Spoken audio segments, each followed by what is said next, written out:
Disaster management. Introduction. India, with its vast population and unique geographical characteristics, is one of the world's most disaster-prone countries. Natural hazards such as cyclone, earthquakes, droughts, floods, or landslides occur in different parts of India in varying intensity. The east and the southeast part of the India are frequently affected by cyclones. In the interior of the plateau or in the Himalayas, earthquakes, and in the Ganga-Brahmaputra plain, floods are more common.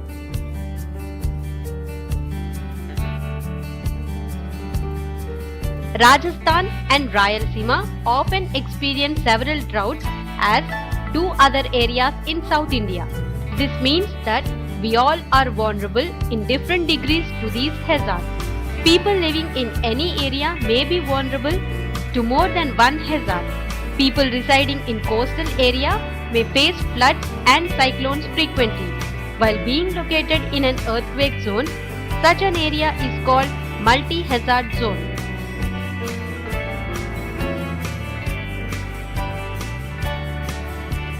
Types of disasters.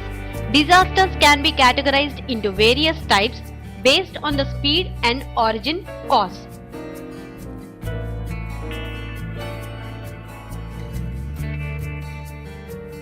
Based on speed, a distance can be termed as slow or rapid. Slow onset disaster, a disaster that prevails for many days, months, or even years, like drought, environmental degradation, pest infection, famine, are some examples of a slow onset disaster. Rapid onset disaster, a disaster that is triggered by an instant causes shock. The impact of this disaster may be short-lived or long-term.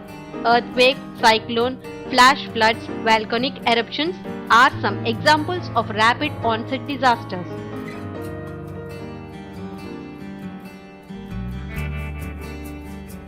Based on the cause, disaster can be natural or human-induced. Natural disaster. A natural disaster is an event that is caused by nature and led to human, material, economic, and environmental losses.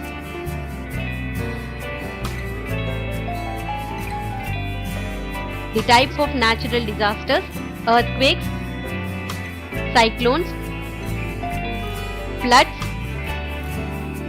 droughts,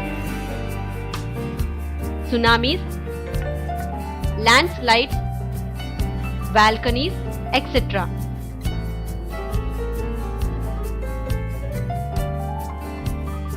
Human-included disaster, a serious disruption of normal life triggered by human-induced hazard causing human, material, economic, and environmental loss which exceeds the ability of those affected to cope.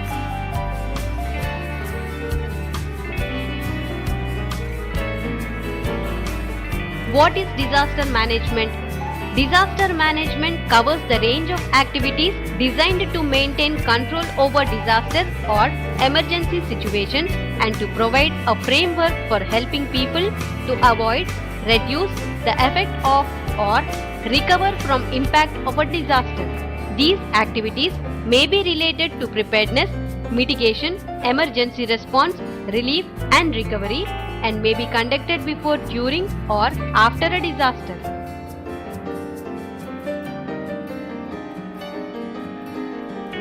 Tsunami. The term tsunami has been coined from Japanese word tsu means harbor and nami means waves. Tsunami means huge waves generated by earthquakes, volcanic eruptions, or underwater landslides which devastate coastal communities. Tsunami caused by nearby earthquakes may reach the coast within minutes. When the waves enter shallow water, they may rise to several feet or, in rare cases, tens to feet, strikes the coast with devastating force. The tsunami danger period can continue for many hours after a major earthquake.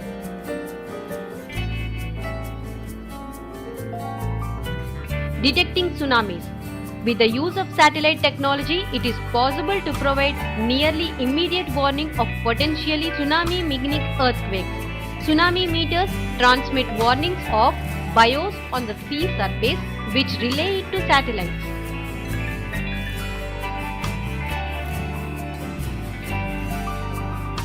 What to do during tsunami? If you are at home and hear a tsunami warning, you should take sure your entire family is aware of the warning. Take your disaster supplies kit.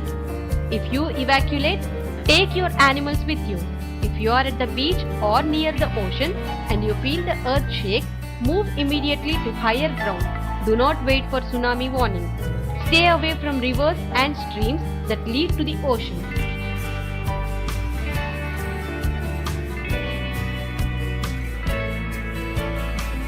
High multi-story, reinforced concrete buildings are located in many low-lying coastal areas.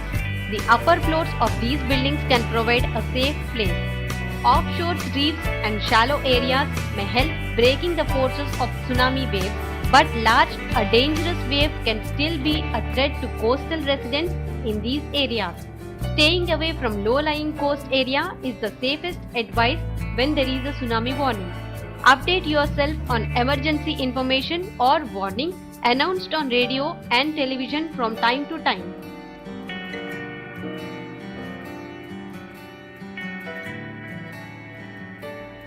What to do after tsunami? Continue using a radio or television for updating emergency information. The tsunami may have damaged roads, bridges, or other places that may be unsafe. Check yourself for injuries and get first aid if necessary before helping injured or trapped persons. If someone needs to be rescued, call professionals with the right equipment to help. Many people might get killed or injured while trying to rescue others in flooded areas.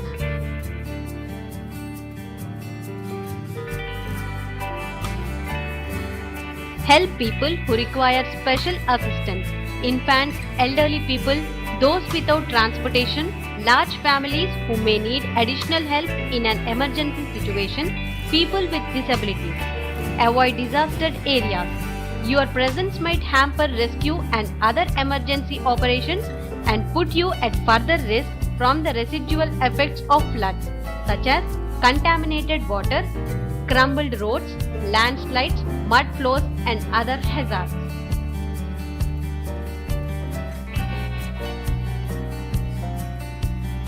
Use the telephone only for emergency calls.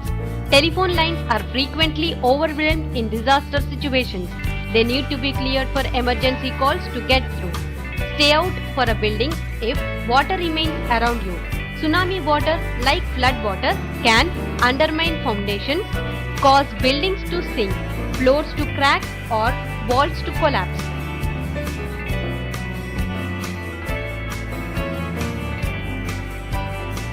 When re-entering building or homes, be very careful.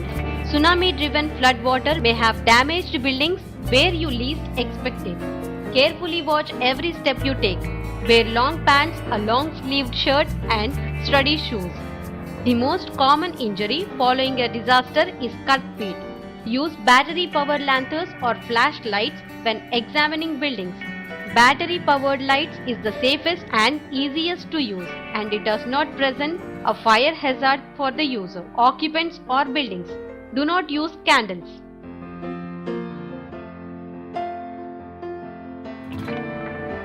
Examine walls, floors, doors, staircases, and windows to make sure that the building is not in danger of collapsing. Inspect foundations for crack or other damages. Cracks and damages to a foundation can render a building uninhabitable. Look for fire hazards. There may be broken or leaking gas lines, flooded electrical circuits, or submerged furnaces or electrical appliances.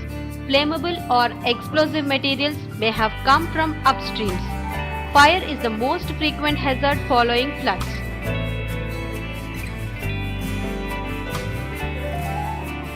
Watch out for wild animals, especially poisonous snakes that may have come into the buildings with the water.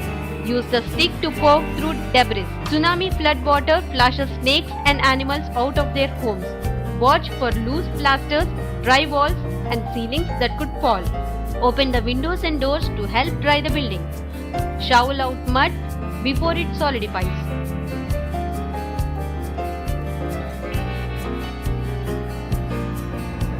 Drought. Drought is basically a disaster situation caused by lack of rainfall. The deficiency in rainfall is defined as meteorological drought. Normal rainfall, there might be a wide gap separation, 2 consecutive spells of rain resulting in crop failure, which is termed as agricultural drought. The quantum as well as the distribution of rainfall are important.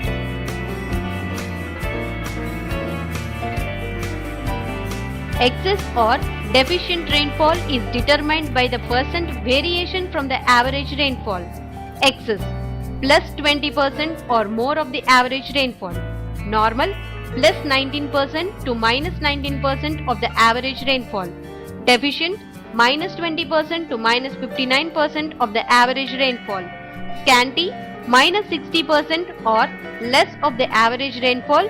Certain regions, due to their geographical locations, are more likely to receive less rainfall. These are called drought-prone areas.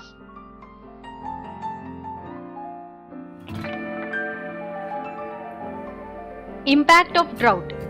There is a sequential impact of drought.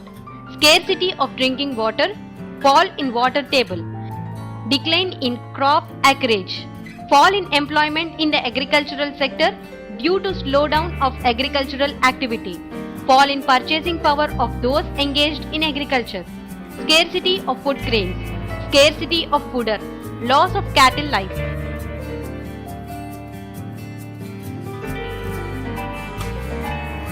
Malnutrition, especially among children, ill health and spread of diseases like diarrhea, dysentery or cholera, and ophthalmia caused by starvation, distress, sale and mortgage of land, jewelry and personal property, migration of people in search of employment.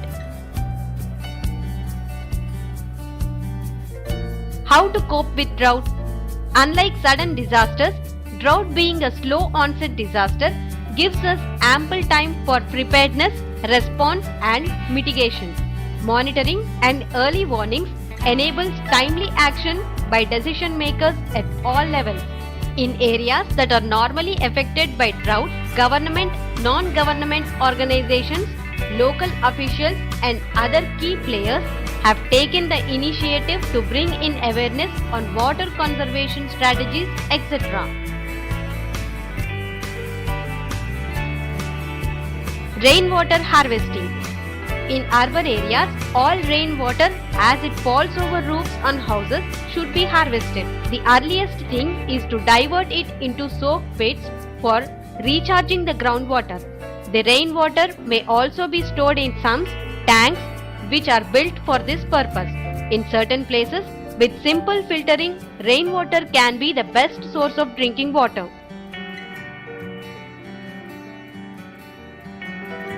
Watershed development. The government is implementing integrated watershed management program in drought-prone areas to reduce the impact of droughts. The main objective is to strengthen the community and enable them to plan for proper utilization of natural resources. Land use based on this capability helps in optimum use of land and water and can prevent misuse. The main activities include harvesting rainwater in the fields, afforestation, promotion of crops, trees that require less water and alternative livelihoods.